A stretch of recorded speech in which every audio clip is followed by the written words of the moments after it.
Oi, pessoal! A gente está aqui de novo com o nosso curso, nossa oficina Teatro na Quarentena. Hoje a gente vai ver um pouco sobre os estilos de atuação no módulo 6. Eu sou Madalena Leandra, vou trabalhar com vocês um pouquinho sobre isso. Então, a gente tem aqui uma breve linha do tempo da atuação, tá? A gente pode ver lá na pré-história mesmo, um cerne da atuação quando há essa necessidade de se expressar corporalmente, né? Seja na caça, para demonstrar a caça, para passar para passar histórias, né? Antes mesmo da linguagem, como a gente tem hoje, do desenvolvimento da escrita, a necessidade de passar histórias vinha muito também no corporal, na expressão corporal. Então, aí, com a expressão corporal, já tem um cerne da atuação, né? E na antiguidade grega, ali a gente vai ver o desenvolvimento e o nascimento do teatro grego a partir de muito fundado no ritual, né? Muito fundado no sagrado, que é uma coisa que a gente vai ver depois, ali no século XX, uma retomada bem forte disso. Então, eram contadas histórias dos deuses, a história das vidas dos deuses em rituais, e isso acabou gerando o teatro, gerando a tragédia, por exemplo, que é bastante pautada nisso. E logo após, ali, ainda na antiguidade, se utilizavam as máscaras, né? Os atores utilizavam, eram só homens que eram cidadãos da polis e podiam atuar, utilizando máscaras, enchimentos no corpo, plataformas, para parecer maiores e sair dessa cotidianidade, né? Havia uma preocupação com isso e mesmo demonstrando, eram sempre demonstrado ali personagens que eram maiores do que os homens, né? Então, também precisavam ser maiores. E para também chegar em todo mundo, era muita gente que via, eram teatros enormes. Então, tinha essa preocupação de ter uma acústica boa e de ter um corpo dilatado, que é uma coisa que também a gente vai recuperar mais para frente. Então, passado nisso, ali na Idade Média, a gente começa a ver uma atuação ali voltada também, um teatro mais voltado para as questões políticas e sociais, né? Para críticas sociais. A Idade Média foi muito difícil para a arte, muito fechado, né? Então, a necessidade de criticar o que estava sendo colocado vem bastante forte aí, onde a gente começa a ver desenvolvimento de personagens tipos, de atuações tipificadas, né? Onde tu pega uma qualidade, um defeito de alguém e acentua isso na atuação e coloca isso como um personagem tipificado. Isso vem bastante forte aqui com as moralidades também, as alegorias a partir disso, das moralidades.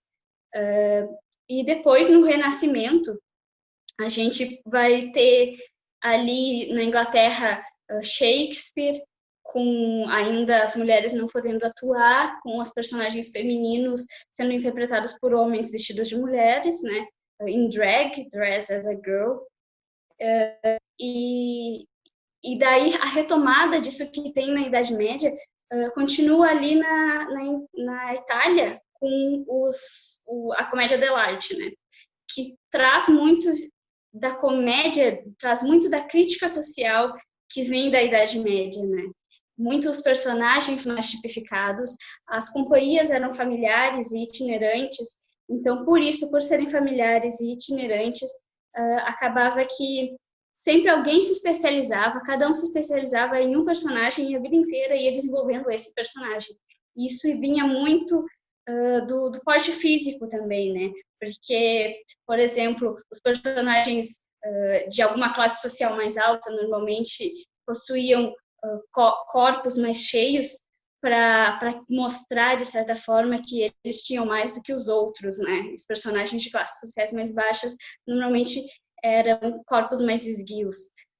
Então, eles traziam, tanto no corpo quanto na vestimenta, coisas que pudessem significar a classe social e quem eram essas pessoas, né? E também aqui na comédia dell'arte começam mulheres poderem atuar, mulheres começarem a atuar também dentro desse núcleo familiar das companhias familiares. Também tem ainda no Renascimento na França, o desenvolvimento da tragédia e da comédia na França, com os dois expoentes ali, que é Racine com a tragédia e Molière com a comédia. E dentro da tragédia de Racine, é muito poético, são falas com um texto, traz um texto muito importante, um texto muito poético, e começa os atores serem aqueles que falam bem o texto. Então, se desenvolve a Comédie Française, que é um conservatório também, onde os atores falem bem o texto, que seja uma escola de atores que falem bem o texto. Então, começa a partir disso, os atores não se preocupando tanto com uma atuação corporal, né? Os gestos de corpo, eles eram muito mais para marcar o texto, como, por exemplo, em uma cena de amor, colocar a mão no coração, e apenas isso, e o texto sair bem dito. E isso acabava com que as falas eram bastante monocórdicas e não era um teatro, perdeu a carga popular, né? Não era um teatro popular. E acabou se criando muito um vedetismo em cima dos atores, né? De que, esse ator fala bem, e isso era ator, tinha que ser aquilo, o tipo de ator, aquele era o ator ideal. Dentro disso, a burguesia começa a tomar conta ali com o romantismo, começa a ter a ascensão da burguesia, e a burguesia retoma isso, e quer se ver ali no teatro, então vai para o teatro, quer que os temas dele, né, o casamento, o dinheiro, a vida social apareçam no teatro. Então retoma o teatro precisa ser feito para eles. Então eles começam a entrar nisso e vai, de certa forma, popularizar um pouco mais, sai daquela coisa mais empolada do Renascimento e entra para uma coisa um pouco mais de vida cotidiana, o que eles chamam de pedaço da vida, né? E aí surge o melodrama, porque aí eles querem eles querem se emocionar, né? Eles querem ver a emoção e não o texto em si. Então o texto passa para um segundo lado, enquanto a emoção ganha uma carga especial aqui. E é dentro disso, dentro dessa esfera da emoção do drama burguês e do melodrama que surge o Diderot. Próximo. Então, o Diderot, ele escreve o Paradoxo do Comediante, onde, a partir disso, de divisões do melodrama e do drama burguês, o Diderot fala que o ator, ele não deve chorar, né? A emoção não deve partir dele. A emoção tem que ser do público. Não é o ator que deve chorar, quem deve chorar é o público. Diderot fala, o ator escuta-se no momento em que vos perturba, não entrando em desespero, mas manifestando signos que provoquem em vós o desespero. E nele não lhe tire senão a força do corpo. Então, o ator é um trabalhador que precisa manifestar signos de desespero, se assim estiver que ser, né? Se assim a cena pedir, porém ele não se desespera. Ele tem técnica para isso, para você se desesperar, para você plateia, mas não ele. Né? Então ele vai bem contra isso do melodrama, do exagero e de que o bom ator era aquele que se transformava no personagem. E não, o bom ator é aquele que te causa algo, mas ele sai ileso, ele não sai, ele só perde a força do corpo, no caso. Né? E ele fala sobre a verdade cênica, sobre que mostrar a natureza não é ser verdadeiro, mostrar a natureza é ser comum. Então, o que um ator tem que fazer? Ele tem que acreditar naquele jogo. E acreditar no jogo não é nunca acreditar que ele é aquele personagem, que ele é aquela pessoa, porque ele não é, ele sabe que ele não é, ele sabe quem é ele, né? E, então, não é verdadeiro se ele acreditar que se transformou naquele personagem.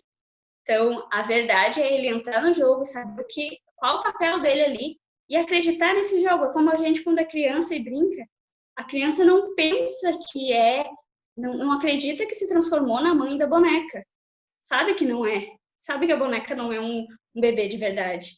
Se a boneca cair no chão, ela vai enterrar a boneca, já que a boneca morreu, né? Mas ela acredita no jogo, ela acredita na brincadeira. E é isso que o ator deve fazer. Acreditar no jogo. E para acreditar no jogo, ele precisa saber a verdade, e não achar que se transformou em algo. Próximo. Aí a gente vai para Stanislavski. Stanislavski, ele é muito importante para a atuação. A teoria dele, o sistema que ele cria para a atuação é utilizado por todo mundo até hoje, é base toda a teoria de atuação que se vê a partir dele, né? Ele fala do ator construtor da cena, que é o ator que pensa parte por parte e ele constrói parte por parte, porque uma coisa é o texto, outra coisa é a cena. O ator, ele precisa dar vida ao texto. E para tu dar vida ao texto, tu precisa preencher o texto, não só falar ele. O porquê que tu tá falando aquilo, daquela... Qual a entonação que tu vai utilizar, por que tu vai utilizar essa entonação. Aí ele fala do subtexto, da motivação interior, que é, por exemplo, se eu estou dormindo de noite, eu tenho vontade de ir no banheiro, eu vou levantar para ir no banheiro porque eu tive vontade de fazer isso, porque eu tenho um objetivo. Eu não vou simplesmente levantar. Então, o ator em cena, ele tem que ter objetivos para qualquer ação que ele for fazer. Se a ação for cruzar o palco, se a ação for levar a mão para tal lugar, por que ele está fazendo isso? Né? Daí tem a linha da ação da personagem, que é o personagem tem um objetivo maior, que é o objetivo que ele quer no final da peça, enfim, o objetivo que ele pretende chegar. Mas cada cena, cada ação, na verdade, nem a cena em si, as pequenas ações dentro da cena têm objetivos, que tu vai objetivo, até atingir o objetivo da cena, que vai conectando até atingir o objetivo final. Isso é a linha de ação do personagem. O ator precisa estudar isso, precisa saber toda a movimentação do personagem e por que ele faz isso. E isso é muito importante, não só no texto que tu vai dar também, mas quando tu não está necessariamente em primeiro plano na cena. Porque tu tá escutando o que está acontecendo, tu tá reagindo. Quando a gente, na vida, está numa cena e a gente não está falando, mas a gente está escutando o que os outros estão falando, a gente está reagindo, a gente está pensando. E o ator precisa pensar nisso, porque isso faz parte do jogo. Né? Ele fala de novo da verdade do jogo, da fé cênica, de acreditar no que a gente está fazendo. E acreditar é por sinceridade e por verdade. Então a gente precisa saber que somos atores fazendo isso, que tem técnica, que não, a gente não está se transformando, mas acreditar e botar sinceridade naquele momento que a gente está fazendo aquilo. Então ele fala da importância disso e do subtexto, e como o subtexto é importante para a escuta, né? De a gente... É diferente se alguém falar comigo a mesma frase irritado e falar a mesma frase tranquilamente. A minha resposta a essa frase vai ser diferente. Então, a minha motivação a responder vai ser diferente. E isso cria o texto cênico, que é diferente do texto escrito. E ele fala das ações físicas também, de mobilizar o inconsciente por um caminho consciente. De que quando a gente tem medo, quando a gente se depara com alguma situação que causa medo na gente, o coração começa a palpitar, a gente começa a suar, dá vontade de sair correndo.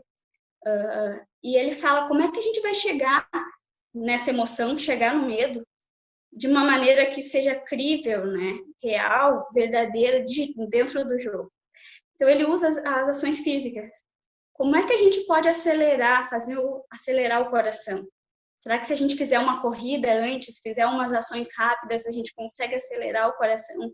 E a partir disso a gente consegue movimentos fisiológicos que vão ativar o inconsciente e dar uma impressão de medo e dar para quem está vendo os signos externos de medo.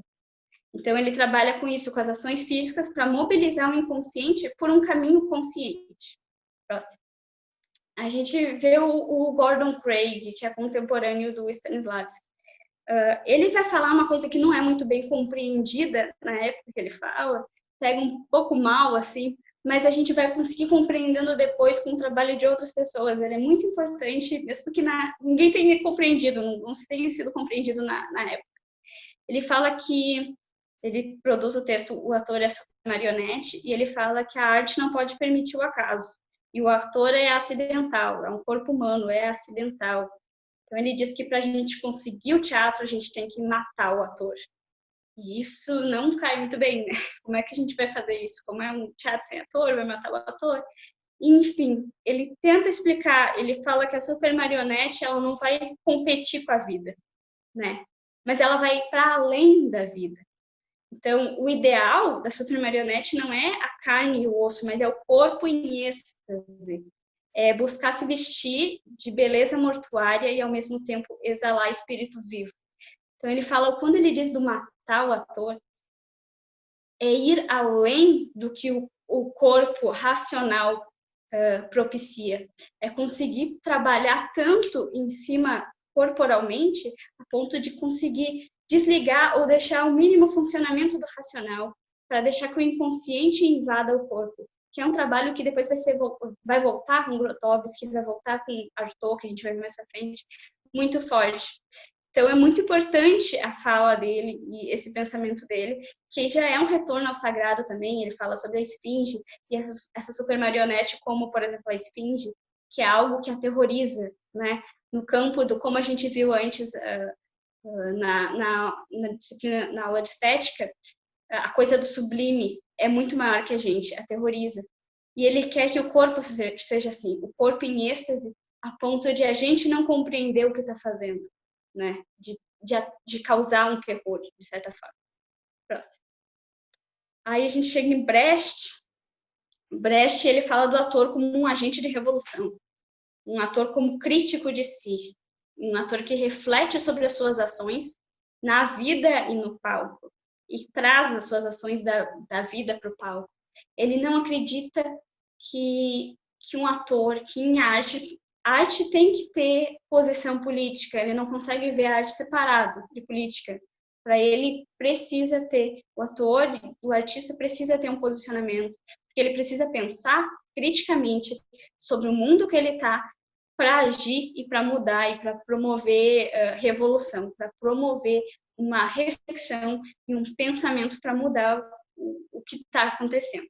Ele fala do ator demonstrador também, que é um ator que vai refletir sobre o que está fazendo e vai demonstrar o que está fazendo, para que o outro consiga ter uma posição crítica de si. Um exemplo é, por exemplo, quando a gente é criança e briga com o irmão. A gente brigou com o irmão, a gente acha que tá certo. Eu tô certo, ele tá errado, eu tô certo, ele tá errado. Aí a mãe e o pai olham, conversam para entender o que está acontecendo e resolvem repetir a briga, reprisar a briga, digamos assim. E daí mostram exatamente o que aconteceu.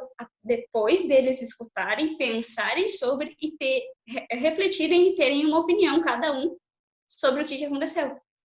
Isso vai causar na gente um estranhamento, que a gente vai ver depois, porque a gente estava tão dentro daquela briga que eu achava que eu estava certo e meu irmão estava errado.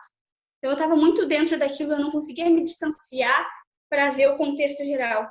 Quando eu vi eles mostrando a briga, me demonstrando a briga, já com um posicionamento, já com uma reflexão que eles fizeram, eu consegui ver de uma maneira diferente.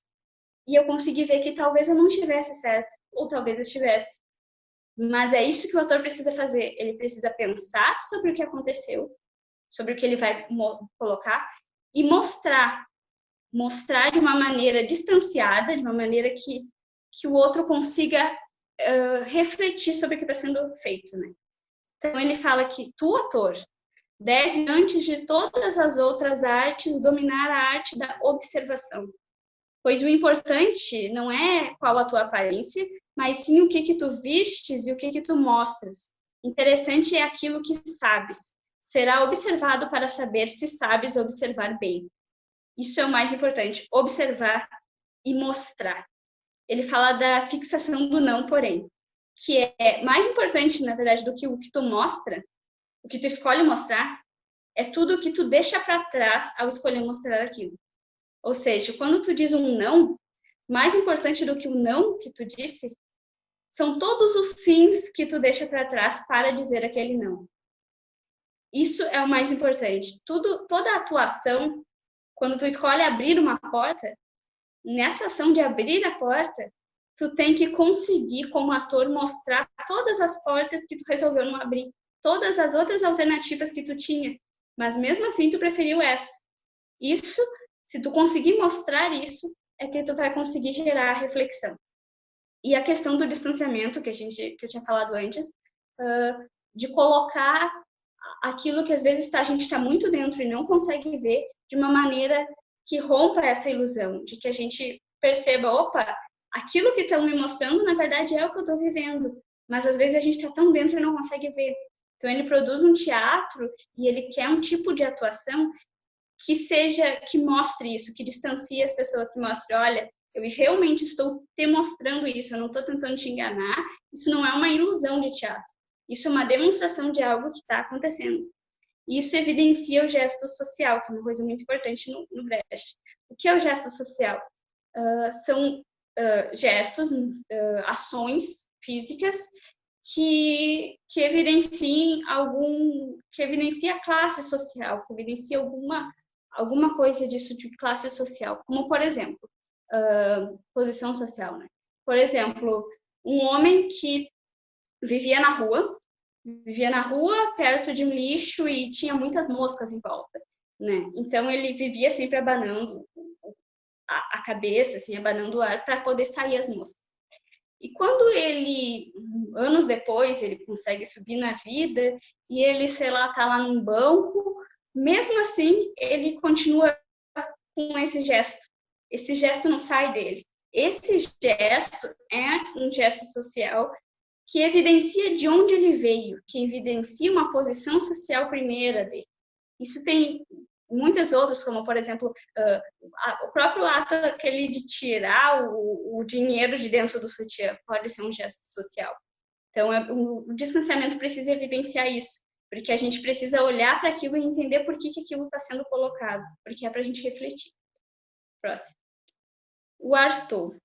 O Arthur, como eu disse, ele vai retomar aquilo que o Craig falou e que não foi bem compreendido, né? O Craig fala sobre a super marionete, o Arthur também vai falar sobre a retomada do sagrado, sobre o corpo em êxtase como veículo do sagrado, sobre gerar um corpo gerar êxtase no corpo, gerar uma produção corporal forte a ponto de desligar o consciente, deixar que o inconsciente emerja no corpo, para que aí sim tu consiga que ele seja veículo do sagrado. Ele traz muito a questão do ritual para o teatro. Ele fala que o teatro é como a peste, ele compara o teatro com a peste. Como o Santo Agostinho fala também, que o teatro, ele te move completamente por dentro. Ele te torna outra pessoa por dentro. E o Arthur fala, quando ele fala da peste, que quando encontraram as pessoas, os mortos da peste, eles estavam completamente queimados por dentro, os órgãos, mas por fora eles pareciam que estavam dormindo.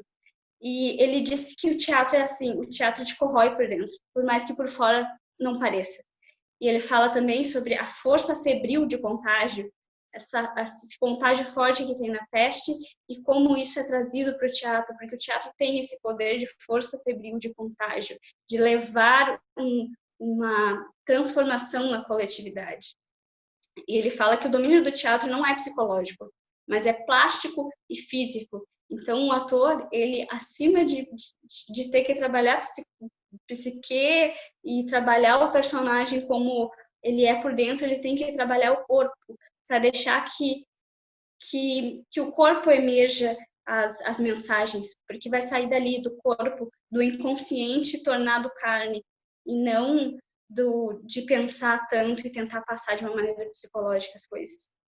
E ele fala também do teatro como palco das oposições, que era também como o Brecht estava falando, de deixar, segundo Arthur, a metafísica tomar conta do palco, deixar tudo aquilo que não é falado emergir, né? De que o importante é se falar isso aqui, se falar pouco, mas que o resto tome conta, que tudo que não se fale seja mais importante. Ele tem uma frase que eu acho muito bonita, que é: o pôr do sol é belo por tudo aquilo que ele nos faz perder. E eu acho isso muito importante pensar em teatro, que não é o que a gente fala que é tão importante, mas tudo aquilo que a gente deixou de falar para falar o que a gente escolheu falar. Próximo. A gente chega em Grotowski. Grotowski, ele tem a busca do teatro, busca por um teatro pobre. O que é o teatro pobre do Grotowski? Ele quer o teatro enxuto, o teatro apenas com o que precisa para o teatro. que é o corpo e o palco, o corpo e o palco só. Então ele tira todos, né? Isso em uma fase, ele tem várias fases. Ele tenta tirar isso do excesso e colocar o corpo ali, se trabalhar o corpo. Ele tenta uma quebra do corpo cotidiano, né? Para remover as resistências que a gente tem e deixar os impulsos vivos saírem. E se a gente for pensar, isso é muito parecido com o que o Craig disse também, de quebrar o corpo. O Craig fala da busca da super marionete, o Arthur fala do corpo em êxtase e o Grotowski também, de certa forma, né? Desse ator, como ele fala, que é um ator santo, que é um ator que se doa, um ator que transgride crenças e atitudes repressoras do inconsciente e deixa que isso venha para fora. Né? Ele fala como o ator que utilize o texto como um bisturi para se doar, que é diferente do ator cortesão que se exibe. Então, é muito importante para ele quebrar o corpo cotidiano, quebrar as resistências que, enfim, o mundo nos coloca e deixar que realmente saiam os impulsos vivos. E ele fala sobre a ética no trabalho do ator, muito forte, de que o ator tem que ser devoto. O ator é devoto do teatro. Ele faz votos para aquilo. Então, ele precisa se doar para aquele trabalho e estar pronto para fazê-lo em qualquer momento. Isso é muito, muito importante que ele coloque, esse ponto de ética essencial para um trabalho de um ator, porque ele trabalha muito com o treinamento do ator. Então, o ator realmente precisa se doar para aquilo que está fazendo. Próximo.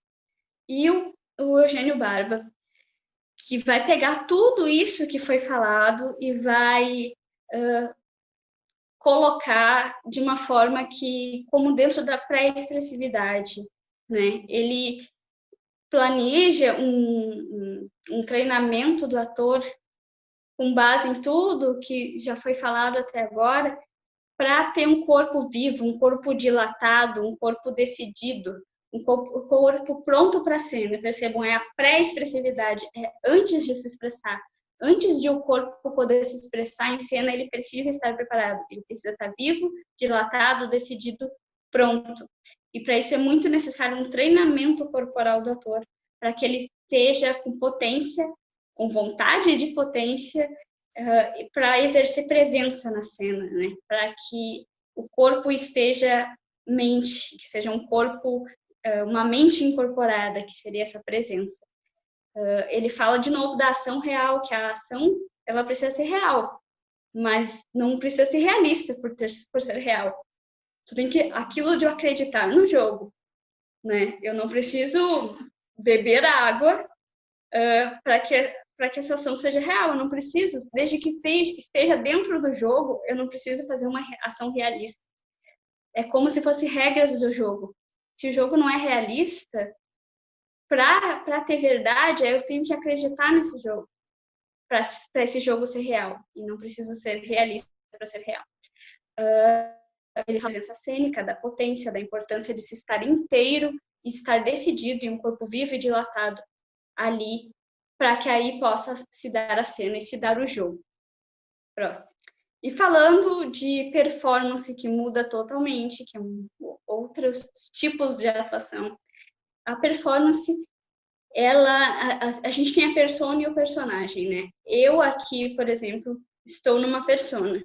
Estou, quando dando essa aula, dando esse módulo para vocês, eu estou fazendo uma atividade performativa. Porque sou eu, Madalena, não é um personagem, mas sou eu pronta para algo. Eu estudei para isso, eu estou pronta para fazer isso. Então, uma persona, sou uma persona, estou fazendo uma atividade performativa, porque há um objetivo no que eu estou fazendo. E eu estou mostrando o que eu estou fazendo. E isso, a minha intenção de mostrar, já é uma atividade performativa. E eu estou tendo uma espécie de atuação, porque eu estou mostrando algo com um objetivo. Se eu estou fazendo com um objetivo, é uma espécie de atuação. Agora entra a questão da teatralidade. A performatividade está no meu fazer. Eu fazer para vocês com a intenção de que vocês vejam. Não é a minha intenção de que vocês vejam que vai fazer que isso seja teatral. A teatralidade, ela vem de quem olha. Por exemplo, quando a gente está na rua e alguma coisa nos salta aos olhos, por ser estranho aquilo, por estar fora daquilo que é cotidiano para a gente, às vezes a gente olha uma cena e fala, nossa, isso parece uma cena de filme, né? Isso é teatralidade, está nos nossos olhos, nós olhamos e percebemos.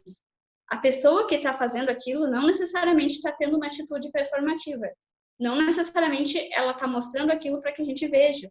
Talvez não, seja uma ação dela simples, de não atuação, ela não tem objetivo de que aquilo chegue em alguém, mas a gente está vendo teatralidade. Então, a teatralidade é muito de quem vê e a performatividade em quem faz. A questão da presença também é muito importante na performance, de estar presente, de ter a mente incorporada, a mente como corpo, né? Para ter essa persona e desenvolver a performatividade. E o jogo, novamente, que evoca a sinceridade, e a sinceridade evoca a verdade. É muito importante, sempre, em qualquer atuação, a verdade, o jogo, e acreditar no jogo para poder evocar a sinceridade e evocar a verdade. Mais que tudo, não é necessário que seja algo realista para que seja real, e não é um ator bom, não é aquele ator que se transforma em alguém, mas um ator que acredita no jogo, um ator que entra no jogo e faz o jogo real. Isso é o mais importante. Próximo. É isso, pessoal. Então, muito obrigada por acompanhar a nossa oficina. Nos siga lá nas nossas redes sociais, no Facebook /Coletivo Muro e no Instagram @Coletivo Muro. E continue aqui olhando as nossas oficinas, participando das nossas oficinas. As outras já estão disponíveis, as outras oficinas estão disponíveis aqui, as outras aulas disponíveis aqui no nosso canal. Dá o joinha, nos segue, compartilha e até a próxima.